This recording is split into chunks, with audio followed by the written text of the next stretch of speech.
గారు మీరు senior most 6-7 సార్లు శాసనసభ్యులుగా గెలిచారు. చాలా సుదీర్ఘకాలం 2-3 దశాబ్దాలుగా రాజకీయాలు ఉన్నారు. విలువలో సిద్ధాంతాలు ఉన్నాయని కానీ ఉంటాయని కానీ భవిష్యత్తులో ఆ విలువలు మళ్ళీ పాత విలువలు వస్తాయని కానీ ఏమైనా ఆశాభావం ఉందా మీకు?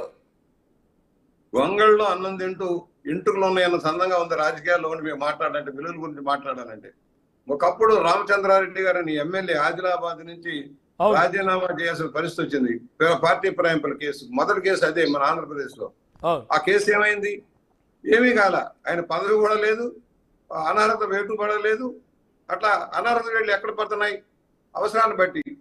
పివి నరసింహారావు గారు ప్రధానమంత్రిగా ఉన్న సమయంలో రాజ్యసభ ఎలాగ ఫిరాయింపులు చేశారో చూసాం. లోక్సభలో ఎంపీలు రాజీనామాలు, పార్టీ ఫిరాయింపుల పరిస్థితి చూసాం. అవకాశం బట్టి పార్టీలు ప్రభుత్వాన్ని పెంచడానికి ఏ విధంగా కారణాలు అవుతున్నాం మనం చూస్తున్నాం. ప్రలోభాలకు ఎలా గురవుతున్నారో చూస్తున్నాం. ఈ మధ్య కాలంలో ఈడీ కేసులు, ఇన్కమ్ ట్యాక్స్ కేసులు, ప్రతిపక్షాలను బాధించాలంటే కేసులు పెడితే చాలా భ్రమలో ప్రభుత్వాలు ఉండడం కూడా చాలా దురదృష్టకరం.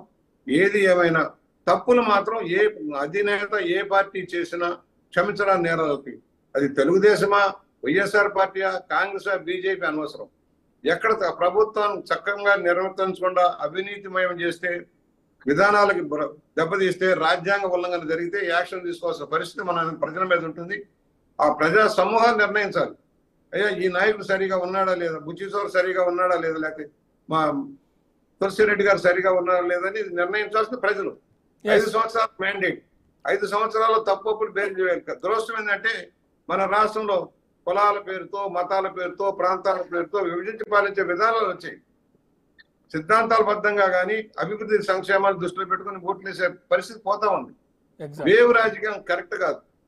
అది కరెక్ట్ గా ప్రజలు ఆలోచించి ఓటు వేయాల్సిన పరిస్థితి మనం తయారు చేయాల్సిన అవసరం ఉందనేది నా బట్టి వాళ్ళ భావన. ఇవాళ వైఎస్ఆర్ పార్టీ నాయకత్వం దెబ్బతింటా ఉంది. 100% నిలబడరు. అది అక్కడ నిలబడే పరిస్థితి లేదు. ఇవాళ ఆయన ఒంటరివాడు అయిపోయే పరిస్థితి వస్తా ఉంది. ఎందుకని కారణం, నిన్నటిదాకా బాకాలు వదిన వాళ్ళు, కాకాలు పెట్టిన వాళ్ళు ఏరియాలంతాను బయట కనపడరే, మాట్లాడరే. గోపాల్ రెడ్డి గారు, బుచ్చయ్య చౌదరి గారు 2-3 అంశాలు చెప్పారు. మీరు కూడా